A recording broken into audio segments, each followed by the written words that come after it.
NEET paper leak को लेकर जब से शिक्षा मंत्री, देश के शिक्षा मंत्री धर्मेंद्र प्रधान का इस्तीफा हुआ है, उसके बाद से बीजेपी लगातार कांग्रेस पर हमलावर है। बीजेपी अब यह सवाल पूछ रही है कि भाई राहुल गांधी ये बताएं कि उन्होंने झारखंड में हुए पेपर लीक को लेकर क्या कहा है, क्या इस पर कोई अपनी प्रतिक्रिया दी है। झारखंड में जिस तरह से घोटाला सामने आया है कि टीडीपीएल एक ब्लैक लिस्टेड कंपनी के जरिए परीक्षाएं करवाई जाती हैं, जेएसएससी और जेपीएससी की लाखों अभ्यर्थियों के जीवन को दांव पर लगा दिया जाता है, उस पर कांग्रेस चुप क्यों है। और देखिए, इसे लेकर ये तस्वीरें हालांकि गढ़वा की है, लेकिन पूरे झारखंड में बीजेपी के लोगों ने जुलूस निकाला और उनकी ये मांग थी कि भाई पुतला फूंका जाए। और देखिए, उन्होंने पुतला फूंका भी है।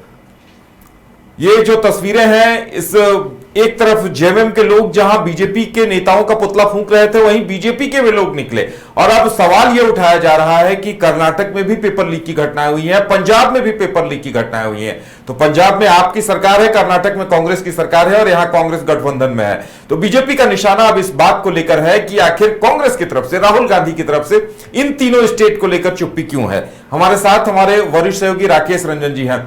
राकेश जी, देखिए, बीजेपी लगातार ये सवाल खड़े कर रही है और वाकई में ये वाजिब भी बनता है कि भाई अगर पेपर लीक इतना बड़ा मुद्दा है, राहुल गांधी युवाओं के लिए धरना प्रदर्शन कर रहे हैं, तो उन्हें इन तीनों स्टेट में जो हुआ है उस पर भी अपनी जुबान खोलनी चाहिए।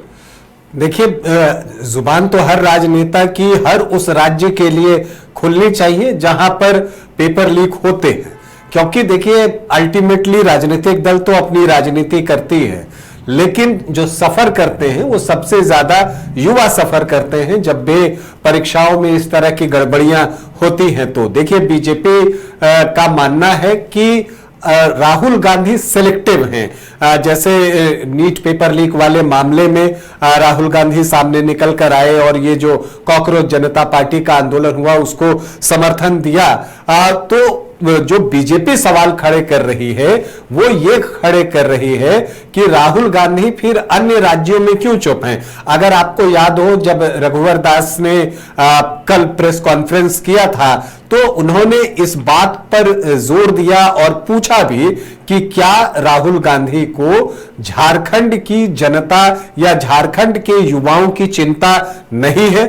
वो बिरसा मुंडा की धरती पर आए और फिर जो उत्पाद सिपाही में जो छात्र दौड़ के दौरान जिनका निधन हो गया उनके लिए मुआवजे की मांग करें, तो वो यहां पर आप देखें तो कांग्रेस पर हमलावर है। और इसलिए हमलावर है कि उसका मानना है कि कांग्रेस डबल स्टैंडर्ड जो है वो दिखा रही है। ये बीजेपी की सोच है, लेकिन राजनीति है, ये आप भी जानते हैं कि बीजेपी भी उन्हीं राज्यों का मुद्दा उठाएगी जहां विपक्ष की पार्टियां जो है वो सत्ता में है। जैसे अभी बीजेपी पंजाब का भी मुद्दा जो है वो उठा रही है, क्योंकि वहां पर आम आदमी पार्टी की सरकार है।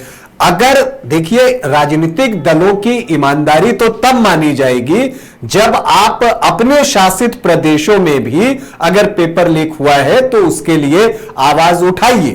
तो चाहे दिल्ली के जंतर मंतर पर सीजेपी का जो प्रोटेस्ट था या जो अभी बीजेपी की डिमांड्स है, उसको अगर आप देखें तो दिल्ली के जंतर मंतर पर जो बाकी विपक्षी पार्टियां थी और झारखंड में जो झारखंड की विपक्षी पार्टी है उनका रवैया एक ही है। दोनों तरफ जो उस जगह की विपक्षी पार्टी है वो राजनीतिक लाभ लेना चाहती है, इसके सिवा कुछ नहीं। अगर आप झारखंड की बात कीजिए, आप पंजाब की बात कीजिए, तो वहां पर बीजेपी राजनीतिक लाभ लेना चाहती है। जिस तरह से दिल्ली के जंतर मंतर पर जो आंदोलन कॉकरोच जनता पार्टी का हो रहा था, उससे राजनीतिक लाभ लेने की कोशिश कांग्रेस हो, समाजवादी पार्टी हो, आम आदमी पार्टी हो, तमाम विपक्षी पार्टियों की यह कोशिश थी कि इसका राजनीतिक लाभ लिया जाए। और यही जो है वो परेशानी है, क्योंकि जो राजनीतिक दल जो ज्यादातर है हमारे यहां, अगर आप उनको देखें तो उनको किसी और से ज्यादा खुद की चिंता ज्यादा होती है। वो अपना नफा नुकसान देखते हैं, वो युवाओं का नफा नुकसान कम देखते हैं। तो ये जो चीजें हो रही हैं उसको भी उसी परिप्रेक्ष्य में देखा जाना चाहिए। और अगर देखिए कहीं पर भी अगर पेपर लीक होता है तो उसको आप उचित नहीं ठहरा सकते और जो भी दोषी हैं उन पर कार्रवाई होनी चाहिए। देखिए सोमवार को जो है केंद्र सरकार एक और पेपर लीक रोकने के लिए कड़ा कानून लेकर आने वाली है।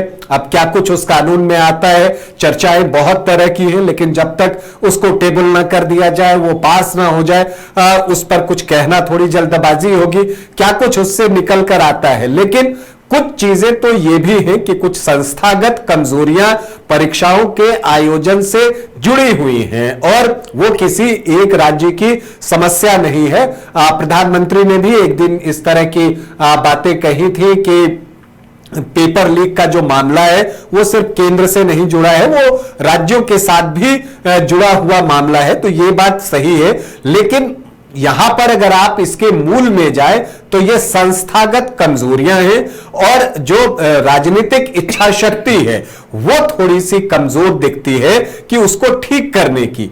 तो अगर उसको ठीक करने की राजनीतिक इच्छा शक्ति राजनीतिक दलों और हर राज्य या जहां पर जो शासन में है, मतलब शासक जो है, अगर उसके अंदर दृढ़ इच्छा शक्ति हो तभी आप इस तरह की समस्याओं को दूर कर सकते हैं। अगर आप सिर्फ राजनीतिक लाभ लेने के लिए कुछ करेंगे तो उसका परिणाम कुछ बहुत बेहतर जो है वो आता नहीं है। क्योंकि अगर आप झारखंड का ही एग्जाम्पल ले लें तो मुझे जहां तक याद है कि जेपीएससी की जितनी भी परीक्षाएं हुई या जो भी नियुक्ति परीक्षाएं झारखंड में हुई हैं राज्य बनने के बाद, आप तब से लेकर अब तक देखें तो अधिकांश परीक्षाओं में मामला जो है कुछ न कुछ विवादास्पद रहा। मामला कोर्ट तक गया है, फिर वहां से फैसला आया है और उस समय अलग अलग पार्टियों की सरकार राज्य में रही है।